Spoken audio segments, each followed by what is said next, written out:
students, next point is Coriolis law of independent migration of ions. हा जो law आहे हा आपण काय इंट्रोड्यूस करणार आहे तर या ठिकाणी for strong electrolyte we plot the graph of lambda versus root C and for this graph there is a straight line for strong electrolyte and we extrapolate to we get lambda 0 for strong electrolyte, but in weak electrolyte the graph is a curve and therefore we can't determine the lambda 0 for weak electrolyte, and therefore Coriolis law is or this method is introduced for weak electrolyte. Now what is Coriolis law? Coriolis law states that at infinite dilution each ion migrates independently or independent of coion and contributes to total molar conductivity of an electrolyte irrespective of the nature of the other ion to which it is associated. हा जो law आहे हा काय सांगतोय तर electrolyte मध्ये जे ions असतात ते आयन हे इंडिपेंडेंटली मायग्रेट होत असतात आणि त्याच्या को आयन बरोबर आणि टोटल मोलार कंडक्टिव्हिटी मध्ये त्यांचं स्वतःचं असं ओन कॉन्ट्रीब्युशन ते देत असतात इरिस्पेक्टिव्ह ऑफ द म्हटलेले, म्हणजे तो आयन दुसऱ्या कुठल्या आयन बरोबर अटॅच्ड आहे हे रिलेटेड नसतं, फक्त तो स्वतःचं असं स्वतंत्रपणे इंडिपेंडेंटली त्याचं कॉन्ट्रीब्युशन देत असतो.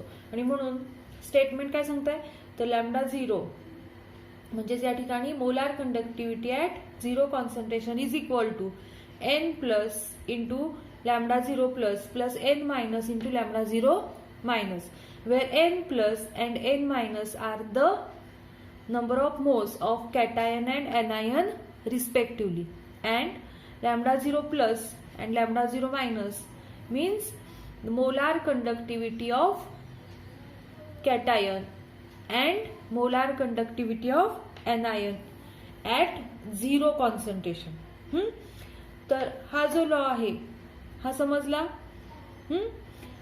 प्रत्येक आयन जो आहे तो स्वतंत्रपणे मायग्रेट होत असतो आणि स्वतःच असं ओन कॉन्ट्रीब्युशन देत असतो मोलार कंडक्टिव्हिटी मध्ये. तो दुसऱ्या कुठल्या आयन बरोबर फिरतोय ह्याच्याशी it respective of the nature म्हटलेले याच्याशी त्याचा संबंध नसतो, तो स्वतः इंडिपेंडेंटली मूव्ह होत असतो. तर हा झाला कोरियोलिस लॉ. आता या कोरियोलिस लॉचं काय आहे या ठिकाणी ऍप्लिकेशन बघायचंय. Application of Coriolis law. आता फर्स्ट ऍप्लिकेशन जे आहे ते फर्स्ट ऍप्लिकेशन काय आहे तर this method or this theory is used to calculate the molar conductivity of an electrolyte at 0 concentration.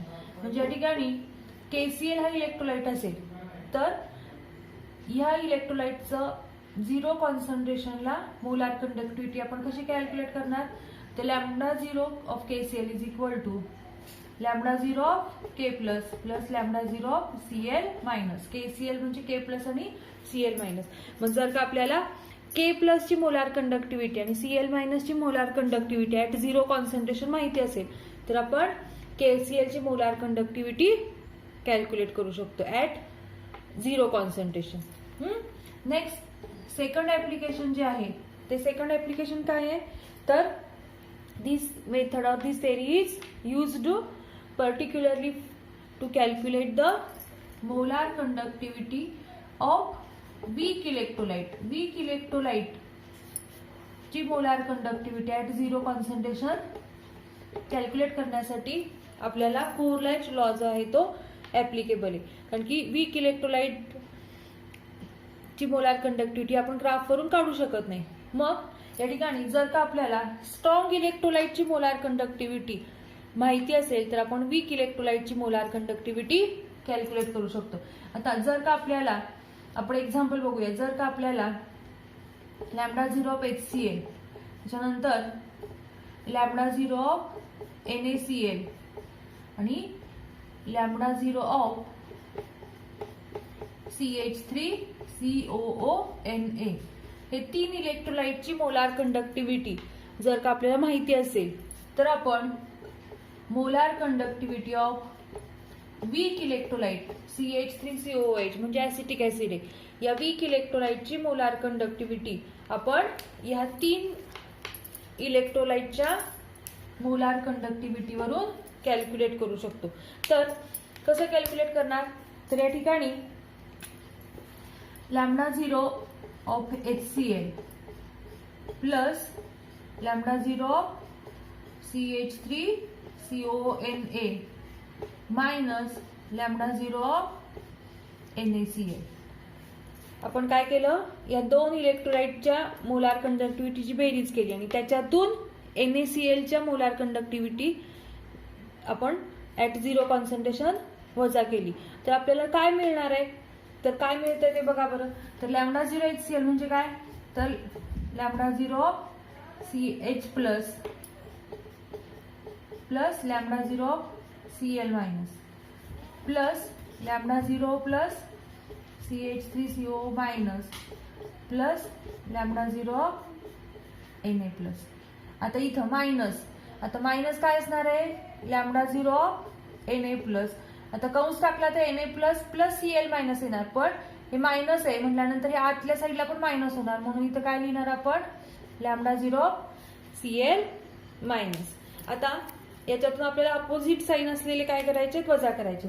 इथं लॅम्बडा झिरो Cl मायनस आहे पण याला प्लस साईन आहे, आणि इथं लॅम्बडा झिरो Cl मायनस आहे याला मायनस साईन आहे. या दोन्हीच्या व्हॅल्यू सारख्याच असणार आहेत. जरी हा HCl मधला Cl असला आणि जरी हा NaCl मधला Cl मायनस असला तरी सुद्धा याची मोलार कंडक्टिव्हिटी ऍट 0 कॉन्सन्ट्रेशन ही सारखी असणार आहे, म्हणून याला हे काय होणार, कॅन्सल होणार. आता या Na प्लसला हा मायनस Na प्लस पण कॅन्सल होणार. आता शिल्लक काय राहतंय या ठिकाणी, तर is equal to lambda zero of HCl plus lambda zero of CH3CO minus. आणि आता CH3CO मायनस आणि H प्लस म्हणजे काय आलं, तर मोलार कंडक्टिव्हिटी ऑफ CH3COOH. म्हणजेच या ठिकाणी ऍसिटिक ऍसिडची मोलार कंडक्टिव्हिटी मिळाली आपल्याला. तर या पद्धतीने आपण molar conductivity of acetic acid calculate करू शकतो. आपल्याला H प्लसची आणि CH3CO मायनसची व्हॅल्यू सेपरेटली माहिती आहे. म्हणजे H प्लसची व्हॅल्यू जी आहे ती कशातून काढली आपण, या HCl मधून, आणि CH3CO मायनसची या CH3CO मायनस मधून. याच्यावरून आपण काय केलं, तर या CH3COH ची मोलार कंडक्टिव्हिटी काढलेली आहे. तर या पद्धतीनं आपलं सेकंड ऍप्लिकेशन आहे molar conductivity of weak electrolyte can be calculated by using strong electrolyte. Next point आहे molar conductivity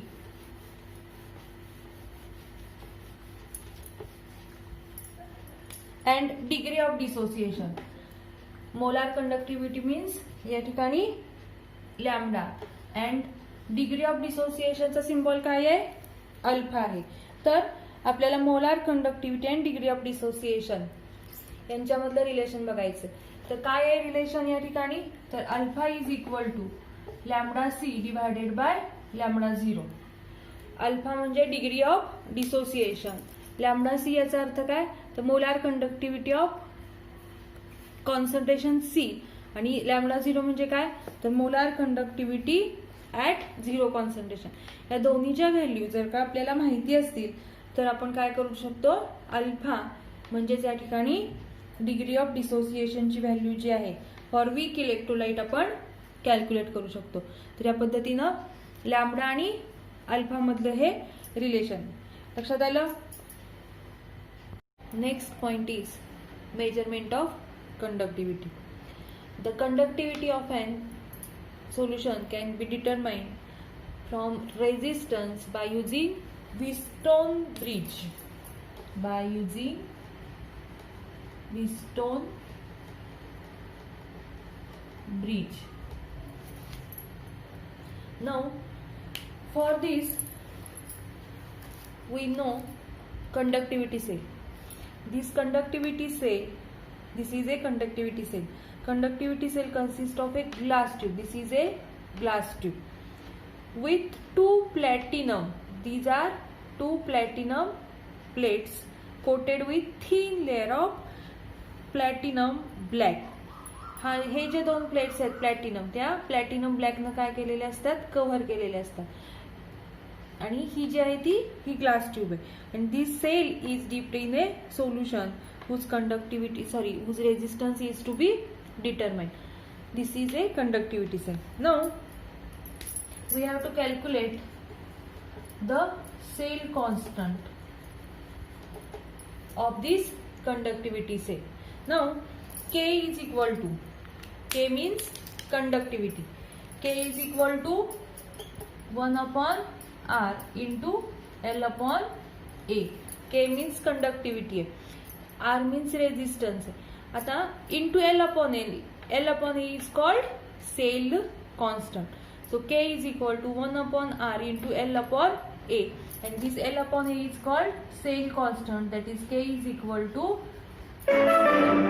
constant divided by R. So what is meant by cell constant?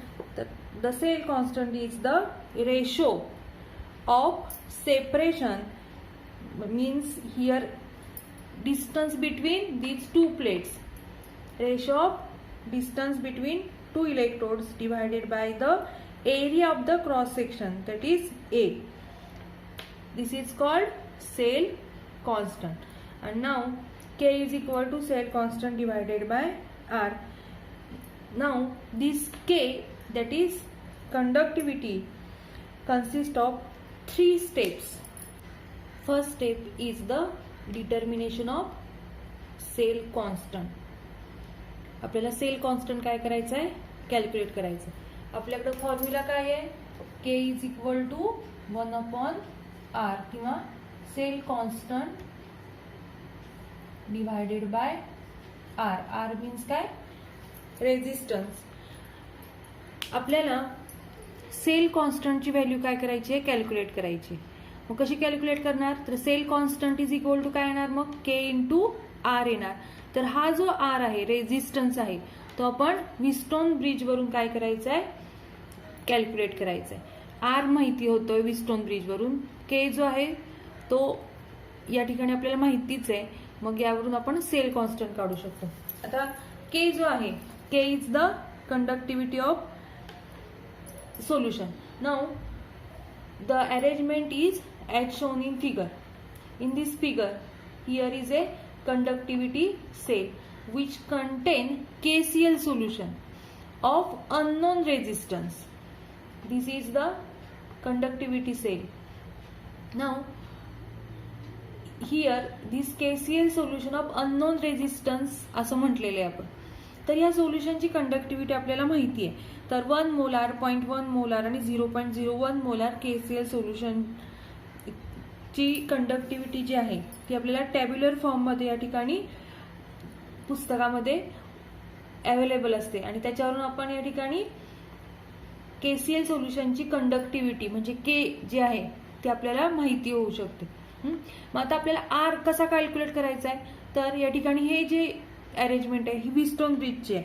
तर here AB is a uniform wire and Rx is the variable known resistance. हा Rx जो आहे याची value जी आहे ती आपल्याला माहिती आहे, व्हेरिएबल नोन रेजिस्टन्स आहे. आणि हा AB च्या एका बाजूला हा जो B पॉइंट आहे त्याच्या एका बाजूला हा नॉन रेजिस्टन्स आहे तो अटॅच केलेला आहे. आणि दुसऱ्या बाजूला काय केलेला आहे अटॅच आपण, हा conductivity cell. The conductivity cell which contain this KCl solution of unknown resistance is placed in another arm of Wheatstone bridge. Now this AC represent the source of alternating current, and here D is a detector and F, here F means here F is a sliding contact that moves along AB. If we move this sliding contact from this uniform wire until there is a no current flows or no deflection shows by this detector D. आपण हा जो डिटेक्टरची हा point आहे F जो आहे किंवा हा कशावरून फिरवणार आहे, या ए बी वायरवरून फिरवणार आहे आणि प्रत्येक पॉइंटला आपण टच केला की इथं डिटेक्टर जो आहे तो डिफ्लेक्शन दाखवत असतो. पण आपल्याला इथे एक असा पॉइंट मिळतो की या पॉइंटला टच केलं की इथं डिटेक्टर जो आहे तो नो डिफ्लेक्शन दाखवतो आणि ज्या वेळेला असा पॉइंट मिळणार आहे तो पॉइंट म्हणजे या ठिकाणी इथं सी लिहिलेला आहे. Here at point see the detector does not show any deflection. Now this length AC and length CB is measured. Now according to Wheatstone-Bridge solution, here R solution है. R solution is directly proportional to length AC and this Rx is directly proportional to length CB आणि म्हणून या ठिकाणी आपण R solution divided by length AC is equal to Rx divided by length CB. Now R solution is equal to what? Rx into length AC divided by length CB किंवा आपण BC म्हणूया. Rx ची value जी आहे ती आपल्याला माहिती आहे, non resistance आहे. लेंथ AC माहिती आहे, लेंथ CB माहिती आहे. या सगळ्या व्हॅल्यूवरून आपण काय कॅल्क्युलेट करणार, आर सोल्युशन कॅल्क्युलेट करणार. एकदा का आपल्याला या ठिकाणी आर सोल्युशन मिळाला की आपण ही व्हॅल्यू जी आहे ही कुठं पुटअप करणार, इथं. कारण की आपल्याकडं हे इक्वेशन आहे K is equal to cell constant divided by R solution. मग cell constant is equal to काय येणार, तर के इंटू आर सोल्युशन. म्हणजे आर सोल्युशन जे आहे त्याची व्हॅल्यू आपण इथून काढलेली आहे व्हीटस्टोन ब्रिज वरून. मग आर सोल्युशन माहिती आहे म्हटल्यानंतर के माहिती आहे कारण की आपण KCL ची कंडक्टिव्हिटी घेतलेली.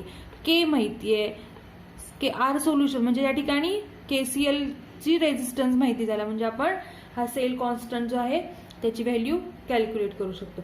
थोडक्यात या ठिकाणी आपण हा जो कंडक्टिव्हिटी सेल आहे त्याचा सेल कॉन्स्टंट आपल्याला माहिती झाला. कशावरून, या व्हीटस्टोन ब्रिज वरून. आता काय करायचंय, हा जो कंडक्टिव्हिटी सेल आहे हा काय करायचा, रिमूव्ह करायचा आहे आपण. आणि तो कशामध्ये डीप करायचा आहे, तर या ठिकाणी आपण हे जे सोल्युशन घेतलं होतं KCLचं सोल्युशन, ते हा बिकर काय करायचा आहे, काढायचा आहे. आणि तिथं कुठला बिकर ठेवायचा आहे, तर ज्या सोल्युशनची कंडक्टिव्हिटी आपल्याला माहिती करून घ्यायची किंवा ज्या सोल्युशनची कंडक्टिव्हिटी आपल्याला काढायची आहे ते सोल्युशन काय करायचंय, या बिकर मध्ये घ्यायचंय. आपल्याला इथं आपण आधी KCL सोल्युशन घेतलं होतं त्याची कंडक्टिव्हिटी माहिती होती. आता आपण दुसरा बिकर घ्यायचा की ज्याची कंडक्टिव्हिटी आपल्याला कॅल्क्युलेट करायची. तर इथं आपल्याला काय करायचंय, बिकर जो आहे तो बदलायचा. आता काय होणार आहे मग, तर आपल्याला सेल कॉन्स्टंट माहिती आहे. पुन्हा आपण हा बिकर बदलल्यानंतर पुन्हा हीच प्रोसिजर काय करायची, फॉलो करायची. हीच प्रोसिजर फॉलो केल्यामुळे काय होणार आहे, तर इथं पुन्हा डिटेक्टर जो आहे तो या स्लाइडिंग वायरवरून आपल्याला मूव्ह करायचा आहे. आपल्याला असा एक पॉइंट मिळणार आहे की त्यावेळेला डिटेक्टर जो आहे तो झिरो डिफ्लेक्शन दाखवणार आहे. म्हणजे याच्यावरून आपल्याला काय मिळणार आहे, तर या ठिकाणी आर सोल्युशन मिळणार आहे. म्हणजे दोन्ही याच्यावरून आपल्याला आर सोल्युशन मिळाले. आता आपल्याला व्हॅल्यू कशाची माहिती आहे, तर आपल्याला सेल कॉन्स्टंट जो आहे तो KCL वरून माहिती झालेला आहे. म्हणजे हा काय आहे, नोन आहे. आर सोल्युशन जो आहे तो आपण बिकर बदलून आपण पुन्हा तीच प्रोसिजर फॉलो केली. हा पण काय आहे, ह्याची पण व्हॅल्यू काय आहे, नोन आहे. ही व्हॅल्यू माहिती आहे, ही व्हॅल्यू माहिती आहे. आपण काय काढू शकतो, कंडक्टिव्हिटी ऑफ अननोन इलेक्ट्रोलाइट. म्हणजे या ठिकाणी ज्या इलेक्ट्रोलाइटची कंडक्टिव्हिटी आपल्याला कॅल्क्युलेट करायची आहे त्याची कंडक्टिव्हिटी आपण या फॉर्म्युल्यावरून काढू शकतो किंवा गिव्हन सोल्युशनची. ही झाली सेकंड स्टेप. आपण व्हीटस्टोन ब्रिज ची जी प्रोसिजर आहे ती दोनदा फॉलो केलेली आहे. पहिल्यांदा आपण काय केलं, सेल कॉन्स्टंट काढला आणि नंतर दुसऱ्या स्टेपमध्ये काय केलं, KClचा बिकर बदलला आणि दुसरा बिकर ठेवला आणि पुन्हा R सोल्युशन काढलेलं आहे. म्हणजे या ठिकाणी सेल कॉन्स्टंट माहिती आहे, R सोल्युशन माहिती आहे. आपल्याला दुसऱ्या स्टेपमध्ये K मिळाला आणि तिसऱ्या स्टेपमध्ये आपल्याला काय कॅल्क्युलेट करायचं आहे, तर lambda is equal to 1000 into K divided by C. K माहिती आहे, यावर इथं मिळालेलं आहे वरच्या स्टेपमध्ये. C जे आहे ते कॉन्सन्ट्रेशन आहे. K माहिती आहे, C माहिती आहे. आपल्याला काय कॅल्क्युलेट करता येतं, molar conductivity of the given solution can be calculated by using formula 1000 into K divided by C. तर या पद्धतीने आपण कंडक्टिव्हिटी आणि मोलार कंडक्टिव्हिटी ही कॅल्क्युलेट करू शकतो. Okay, understand? थँक्यू.